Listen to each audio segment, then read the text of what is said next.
get you up and ready. So welcome, welcome, welcome, welcome, welcome. So I want to dive right in, and I want to just get rid of some of the maybe preconceived ideas that we might have regarding vegan, right? If you're a vegan, hallelujah. If you're not a vegan, hallelujah. If you are vegan sometimes, hallelujah. If you've never been a vegan, hallelujah. It really doesn't matter, right? It really doesn't matter. To each his own, right? But because I have been doing vegan for a while, I want to come out and share what I have noticed in my body, in my health. I have noticed in my body, on my body, my mind, my health, my energy, all that stuff. I want to share that with you. So we're gonna go through with some of the myth, right? Myth about vegan, right? So vegan does not mean skinny. Hello. Vegan does not mean healthy. All right, so we want to just kind of create some truth around what we're doing, right? So vegan doesn't always mean skinny, and vegan is not always healthy, and vegan is not always clean, right? Vegan just simply means that you are doing a diet that does not include dairy and animal products, okay? But beer is not an animal product, right? Alcohol is not an animal product, right? And we can go on and on with the list, right? And butter doesn't have to be an animal product. So we see where fries is not an animal product. Okay, fried pickles, if you want to fry broccoli if you want, fry ice cream if you want, whatever. But just to make you know that not because you said vegan mean automatically it's vegetable, it's fresh, it's clean, it's healthy, you're going to be skinny, all that kind of stuff that people tend to think when we think vegan, right? That I used to think when I think vegan. But vegan, the kind of vegan that I am doing is a clean vegan. So I am going more plant-based and less process-based, right? Because that's something that we should look in doing with whatever we choose to do, vegetarian, vegan, regular meat eaters. You want to keep your diet preferably 60 or above in plant-based food, right? Vegetables and produce, and then the rest you do grains and protein and all that kind of stuff from animals, whatever you do. But we want to get those myths out to say that it does not mean automatically mean skinny. It doesn't mean clean. It doesn't necessarily mean that you're eating fresh. But the diet is going to consist of clean. So we are going to try to do organic, or we're trying to do the dirty dozen where it doesn't matter. Some things you can gamble depending on organic or not organic. You can gamble that out, right? Excuse me, but some things it counts. Green matters, right? So or organic matters. So in some areas, we're going to try to get organic food, clean food, less pesticides, right? Less harmful chemicals going into your body, even though you're vegan. So think about that too, right? So you want to do organic when you can, and when you cannot, you want to do, you want to know what you're putting in your body, because there's a lot of stuff that is fertilized, have a lot of chemicals that are not really the best thing for our bodies, right? So as we look at that, we also want to look on clean, okay? Clean has to do with, you have the dirty dozens, things that you can swap out, and it doesn't matter if it's organic or not. Some things it does matter, as I said before. We also want to look at healthy, because you have processed vegan stuff. You got sausages, you got bacon, you got meat, you got Beyond, you got a lot of stuff when it comes on to vegan, a lot of options. We are in an area now where there's lots of options when it comes on to vegan. So we want to make sure that we're making healthy options, right? We're not just going for processed food, because then we should be doing less of that and more fresh stuff, more fruits, more vegetables, rather than processed. We can go frozen and freeze away, but we want to stay away from processed. So we wouldn't say go vegan and do a vegan sausage every day, because that's processed. And if it's processed, it's been in the lab, and it's, even though it has healthy ingredients in it, you can't, I say to my kids, you can't even recognize the vegetable when it gets to this stage, okay? So you want to go, or my philosophy is to go as earth and as natural and as organic as I possibly can, right? So those are some of the myths that I want to get out there. Hope that you're hearing me loud and clear. If you're not, please let me know. So, as we're doing, we want to start for February 1st, and we want to do 7 days vegan.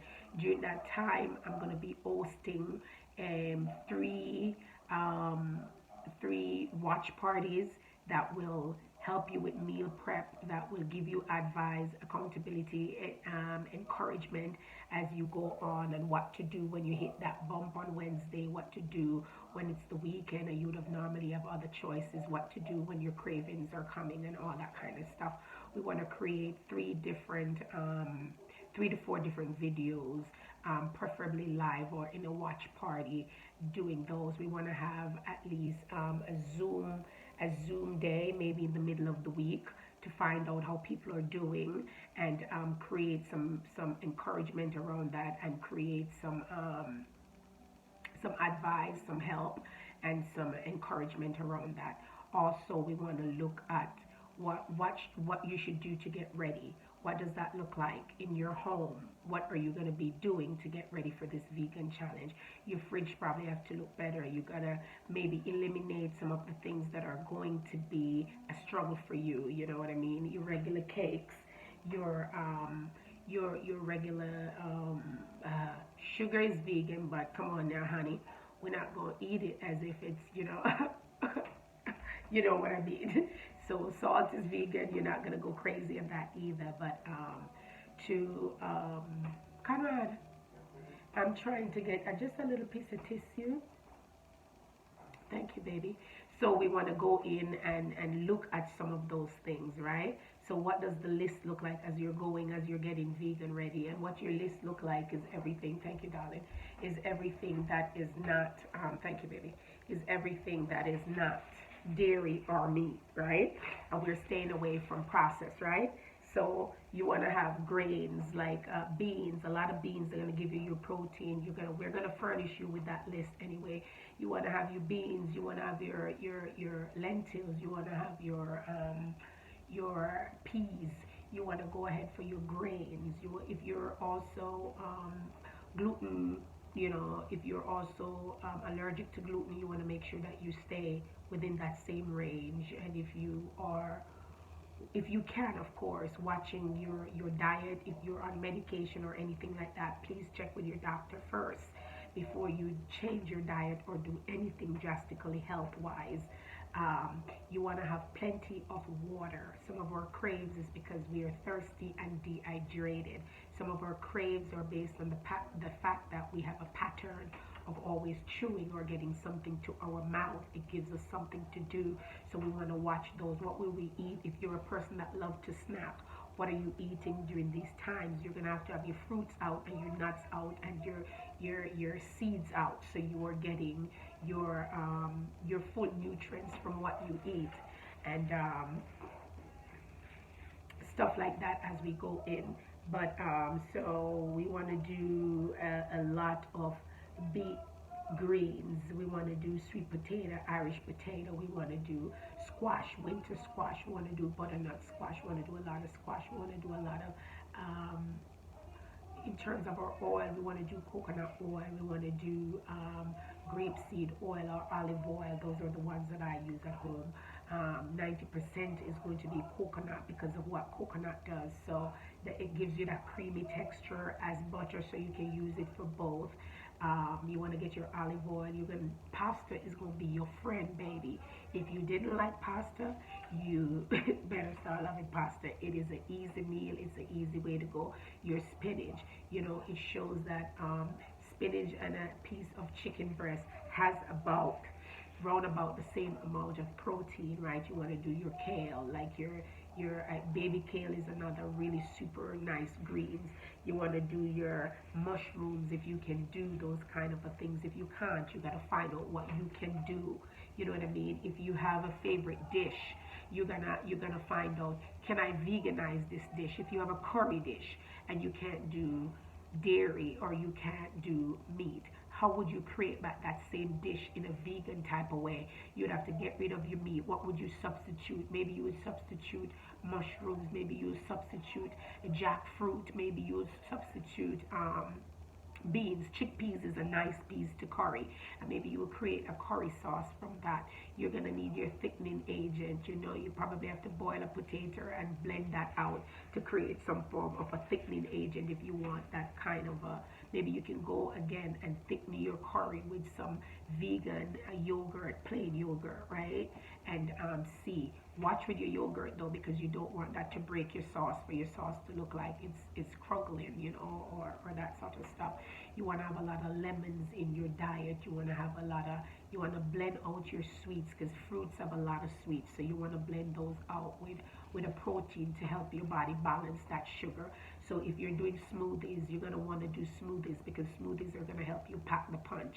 You want to create, with your 3-4 fruits in your smoothies, you want to get a kale involved, some spinach involved, some moringa involved. You want to get all your powders, your super powders, your grains, your seeds and your nuts, right? And we cover oil. Um, it's not as hard as you think.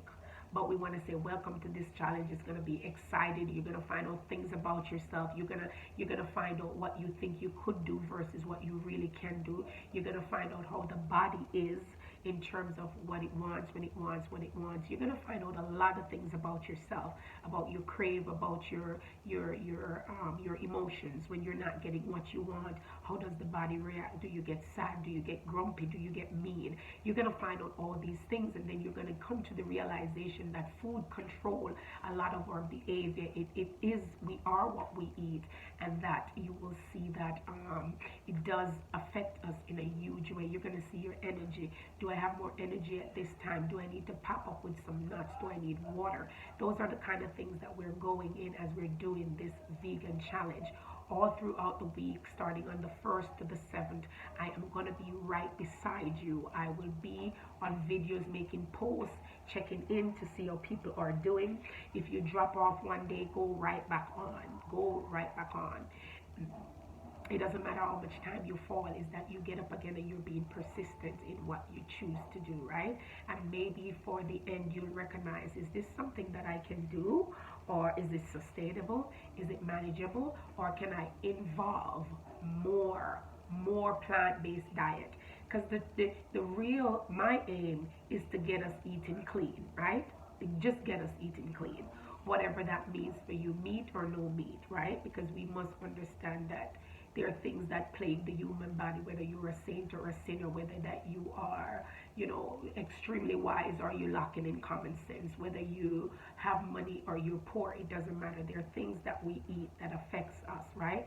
So these are some of the things that, as it has been pointed out to me by going vegan, I would love to share with you. That does not mean that tomorrow everybody become a vegan, because it might not be sustainable for everybody, but at the same time you're mindful of what goes inside your mouth, and you recognize that those are choices that you make every day. So make them to benefit you and not against you. Go get on any diet that you're on, get on one that has a high plant-based in it, because you know that it's healthier to eat plant-based. It is the mandate that was given from in the garden. I will create all these green trees and herbs and leaves I have given to everything that has the breath of life in it. That was given by your creator, and he knows what the body is. He created it. However, time has changed, and so do people. So we're trying to say, get back to the basic as much as you possibly can, and involve in your diet a very high plant base. We're going to get testimonials from people who have been eating clean, that have been eating a high plant-based diet, that has been eating vegetarian, vegan, or even meat, but have recognized that they have days that they go meatless or whatever, to create a balanced diet to suit their needs. So